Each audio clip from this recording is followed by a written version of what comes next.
Bonjour à toutes et à tous, mes chers concitoyens. Nous nous retrouvons dans cette nouvelle vidéo, mais avant de la débuter, je tenais à faire une introduction. Notre association, le Rassemblement pour la France libre, a un an d'investissement, d'engagement, de présence physique dans les rues. Mais en réalité, cela fait des années que nous sommes là, constatant la déconstruction de la France par tous ces pseudo-dirigeants qui ont vendu par petits bouts la nation française. Des vice-chanceliers de l'Allemagne, alliés du Deutschmark, alors que nous réclamons le franc, monnaie de la France, nous les Français. Le Rassemblement pour la France libre a donc vu le jour l'année dernière. Nous sommes prêts, depuis un an, à assumer notre statut d'association apolitique. Vous connaissez maintenant nos idées, notre vision de la France. Vous savez ce que nous voulons et pourquoi nous le faisons, mes chers concitoyens. Nous comptons sur vous pour nous rejoindre dans notre combat qui ne fait que commencer. Nous voulons l'union, la solidarité, l'autodétermination, l'engagement. Nous devons vivre comme des lions. Nous sommes le peuple français. Nous voulons vous rendre ce qui vous a été confisqué, c'est-à-dire vos droits fondamentaux et vos libertés individuelles. Ce tyran vous les a confisqués, comme on peut confisquer un jouet à un poussin de 5 ans qui aurait désobéi à ses parents. De l'infantilisation au quotidien. Mes chers concitoyens, vous êtes des hommes, des femmes, adultes et responsables. Vous n'avez nul besoin que l'on vous berce avec des comptines. Vous n'avez nul besoin de recevoir des leçons de morale, surtout venant de la part de tous ces hommes politiques et de leur monde corrompu qui a échoué. Un homme politique ne croit jamais ce qu'il dit. Vous le savez très bien. D'ailleurs, ce n'est pas un homme politique qui a sauvé la France du fascisme et de la tyrannie lors de la Seconde Guerre mondiale. Mes chers concitoyens, vous devez être fiers de ce que vous êtes. Être français, c'est être reconnu mondialement. Notre pays est unique. Nous ne sommes pas un peuple comme les autres. La France sera éternellement grande et respectée partout dans le monde entier, si elle redevient souveraine. La France doit s'acheminer vers un statut d'État indépendant. Ces gouvernants qui se suivent et se ressemblent depuis des années, de par la même politique européiste, sont des fantômes de l'anti-gaullisme qui reviennent aujourd'hui sous l'apparence d'autres visages, d'autres noms ou encore d'autres costumes cravates. Ils reviennent du gouffre le plus profond de la collaboration, d'un puits sans fond du gouvernement de Vichy. Le proverbe le dit, chasser le naturel, il revient au galop. Toutes ces personnalités pathétiques qui simulent leur amour pour le général de Gaulle en lui déposant des gerbes sur sa tombe ou en lui rendant des hommages factices alors qu'elles passent leur temps à être ce qu'elles ne sont pas. Derrière leur miroir, la haine de la France et de ce qu'elle est. Ces gens-là vivent dans le déshonneur. La France, c'est l'honneur, la grandeur. Ces gens-là jettent l'opprobre sur le chef de la France libre et sur la patrie. Quelle ignominie! Alors qu'ils ont comme philosophie de ne plus croire en la France. Mes chers concitoyens, un événement choquant a eu lieu récemment. Si j'ai décidé de prendre comme exemple ce saccage ignoble, c'est pour vous faire prendre conscience qu'ils sont capables de toutes les horreurs lorsqu'il s'agit d'outrager la nation française. À Carnac, un monument mégalithique âgé de 7000 ans, composé de 39 menhirs, a été détruit pour mettre à la place un malheureux magasin spécialisé dans le bricolage. C'est un crime contre notre patrimoine. contre notre histoire multimillénaire. Encore une outrance gravissime contre la France. C'est le symbole du désastre national et de la déconstruction de la France. C'est révélateur d'une inculture et d'un abêtissement qui se généralise un peu plus chaque jour avec l'effondrement de notre société par une déshumanisation qui s'accélère dans notre pays. C'est de la gangrène. Quel déshonneur et quelle honte pour ceux qui ont détruit ce lieu historique. Sont-ils propres pour se regarder dans un miroir le matin? C'était un site protégé par l'UNESCO qui a été démoli. Cette décision est sordide et honteuse. Une chose est sûre, ils ne s'attaqueront pas aux merveilles de Stonehenge. Nous réclamons la souveraineté absolue de la France.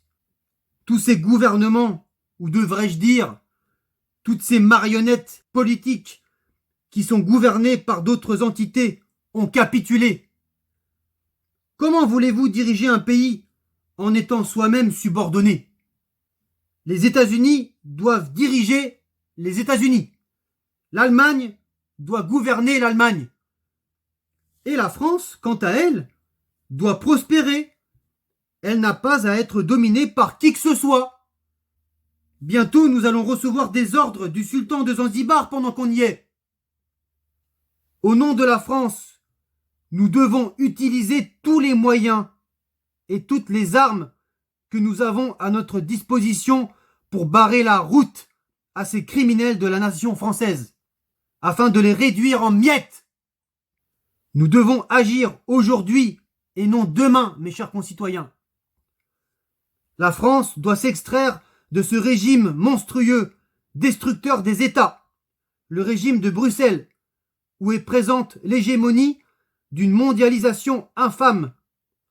C'est une coopération entre nations souveraines qui doit renaître dans une Europe qui respecte la culture, l'identité et l'histoire de chaque État européen, à l'heure où vos libertés et vos droits sont menacés de disparition. Lors d'un déplacement du tyran à Marseille, le 27 juin dernier, des manifestants ont vécu une humiliation inspirée du Troisième Reich, avec une interdiction de sortie, accompagnée d'une surveillance accrue de policiers devant des habitations, des Françaises et Français enfermés chez eux, pendant que le monarque, lui, se promenait libre dans les rues de la cité phocéenne. C'est une atteinte gravissime à la liberté de circulation, à la liberté tout court. Nous ne sommes plus très loin de la Chine communiste. Force de l'ordre, vous auriez dû désobéir à ce régime totalitaire. C'est indigne. Il prive sans relâchement les Français de leur liberté. Il faut se débarrasser de cet individu sombre et inhumain. Mes chers concitoyens, nous prônons, comme vous le savez, l'indépendance nationale et la libération de la France. Il y a un lien direct entre la restauration de l'autorité de l'État, la liberté de décider de son destin, donc être souverain, l'infériorité des lois françaises sur des lois européennes et la défense de vos droits fondamentaux et de vos libertés individuelles. Pour cela, il faut se retirer de toutes ces instances supranationales, à commencer par l'Union européenne. Sinon, vos vies seront constamment menacées et vous aurez l'austérité à vie. Le peuple français doit reprendre le pouvoir. Nous devons nous libérer de tous ces charlatans, saccageurs de la France. Oui, il est plus qu'urgent de reprendre notre pays en main. La division, l'immobilisme, la passivité et l'individualisme sont synonymes d'échec si nous voulons retrouver la liberté et la souveraineté. C'est dans l'union que nous gagnerons. Retrouvons une démocratie directe avec le retour des référendums. Le seul décisionnaire doit être le peuple. Rien n'est au-dessus de lui. L'Union européenne, avec la complicité des vichistes, sont en train de planifier la guerre en continuant d'envoyer de l'armement à l'Ukraine. Avec vos impôts, mes chers concitoyens. Voilà où va en partie l'argent des Français qui travaillent. Ils vont jusqu'à se servir sur les retraites des seniors. Ils sont prêts à vous ruiner pour parvenir à leur fin. Alors quittons cette Union européenne monstrueuse et ruineuse. Des milliards, encore des milliards, toujours plus de milliards pour rien qu'ils réclament chaque année aux contribuables français. C'est un pouvoir assassin, sans limite et sans âme, tyran avec les Françaises et Français, mais soumis à l'impératrice Ursula von der Leyen et Bruxelles. L'Union européenne est en train de disloquer un peu plus chaque jour la France et les Français. Nous sommes une grande nation, et comme toute grande nation, nous devons être indépendants, nous devons être fiers d'être français. La France doit rester française. Elle ne doit pas être colonisée par une autre civilisation qui viendrait chez nous pour nous diriger. Nous sommes un peuple européen, de culture grecque et latine, et de religion chrétienne. Bien sûr que la France a une vocation universelle. Il y a du positif, parce que nous avons des Français de tout horizon. Cela montre l'ouverture et la richesse de notre pays, mais à condition qu'il reste minoritaire. Autrement, la France ne serait plus elle-même. Mes chers concitoyens, notre association veut rassembler des Français issus de tout milieu et de tout horizon.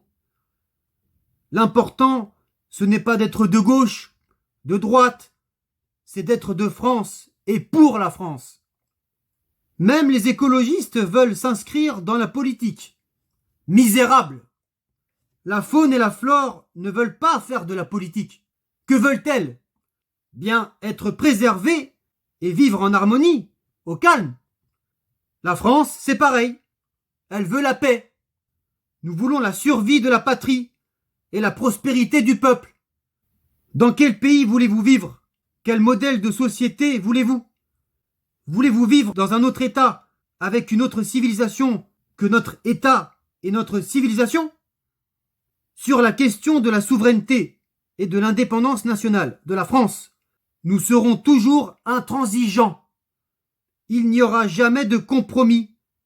Notre rôle, c'est la défense de vos droits, de vos libertés de citoyennes et de citoyens français.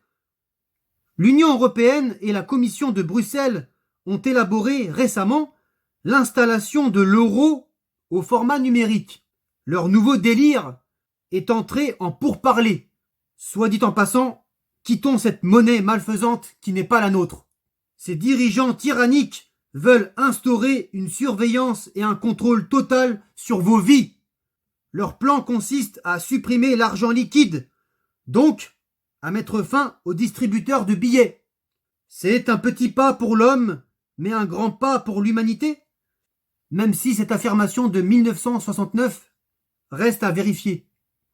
Aujourd'hui, en 2023, c'est un grand pas vers un système de crédit social totalitaire et un pas de plus vers la mort de nos libertés individuelles.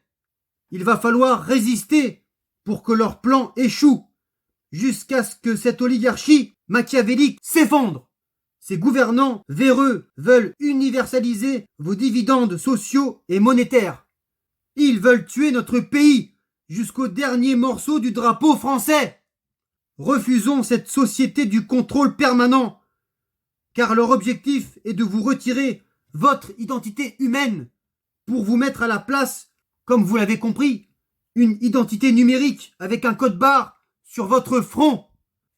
L'Union européenne, c'est aussi la destruction des valeurs humaines, la tyrannie, des conflits perpétuels à travers le monde. La seule issue, c'est de retrouver la souveraineté nationale de la France, en se libérant de ce pouvoir dictatorial et de ce machin supranational.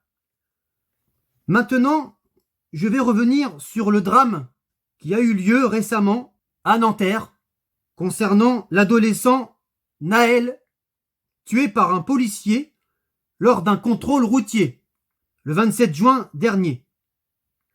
L'attitude de la mère de celui-ci nous interpelle. Était-elle en train d'assister à son mariage ou bien était-elle en deuil? Elle reflète l'image de tous ces parents irresponsables, laxistes, d'enfants qui commettent de graves préjudices contre la France. La seule solution, la suppression d'allocations familiales pour tout parent indigne et démissionnaire de l'éducation de leurs enfants. Des barbares de banlieue, de quartiers sensibles, ont bien évidemment réagi tout de suite à cet événement tragique, en provoquant des émeutes dans de nombreuses villes de France. C'est un rituel pour ces sauvages de tout détruire, notamment en pillant des commerces. C'est un soulèvement de toutes ces populations haineuses qui détestent notre pays, avec, bien sûr, la complicité du parti politique arriviste et surtout antinational de monsieur Mélenchon. Aujourd'hui, nous avons atteint un seuil inouï de haine et de violence dans notre société. Nous sommes rentrés dans un ensauvagement général dans une société française abandonnée. La France n'a plus de cap et elle est à l'agonie depuis des années. Nos forces de sécurité sont humiliées, insultées, agressées tous les jours. Toutes celles et ceux qui doivent faire appliquer la loi sont à bout de souffle. Qu'attendons-nous pour faire intervenir notre armée dans toutes ces zones hostiles à la République française pour établir l'ordre et l'autorité? Ce n'est pas la vermine qui doit régner, mais la discipline. Mes chers concitoyens, le tyran va utiliser l'état d'urgence pour vous empêcher de manifester et de circuler librement. Il veut vous remettre en prison en instaurant de nouveau des couvre-feux comme pendant toute la période de cette épidémie. Voulez-vous revivre cet enfer? Vous n'êtes plus en sécurité car l'ordre n'existe plus. La restauration de celui-ci est le fondement authentique pour mettre hors d'état de nuire ces malfrats qui saccagent tout dans notre pays. Alors l'état d'urgence, oui, mais avec un chef d'État serviteur de la nation, ferme, et l'appliquant pour protéger les Français et les intérêts de la France. Aujourd'hui, la France est le seul pays où l'on ne punit plus, où des violents délinquants sèmant la terreur ont le droit d'attaquer l'uniforme, de tout ruiner, dans l'impunité totale, où des criminels ont le droit de tuer, de violer, dans l'impunité totale également. C'est le laxisme judiciaire et c'est inadmissible. C'est le symbole d'un pays déchu qui ne fonctionne plus. Depuis que l'oligarchie a pris le pouvoir, celle-ci nous plonge dans le chaos, nous amène vers un risque élevé d'une guerre civile. Cette politique mondialiste doit partir à la retraite. Elle est épuisée. Mes chers concitoyens, cette intervention s'achève. Nous vous rappelons que nous sommes une association indépendante. Nous accueillons des divergences, bien entendu, car nous avons chacun en nous des sensibilités différentes. Mais l'objectif que nous avons en commun est de sauver la patrie. Nous ne sommes pas sectaires. Nous avons besoin de vous. Aidez-nous. Unissez-vous à nous. Et n'hésitez pas à venir nous rejoindre en vous adhérant à RFL. Nous aimons la pizza, le couscous et bien entendu le magret de canard. Pour nous suivre sur Internet, nous avons la page et le compte Facebook, le collectif du Rassemblement pour la France libre, RFL. Vous pouvez vous abonner à notre chaîne et nous écrire par courriel charlecollectif@hotmail.com. Renversons tous ces lamentables pantins, à commencer par ce petit tyran, et récupérons la France, la vraie. Luttons toutes et tous pour sauver nos valeurs, nos traditions, nos mœurs, nos droits et nos libertés. Et ensemble, résistons. Vive la France libre!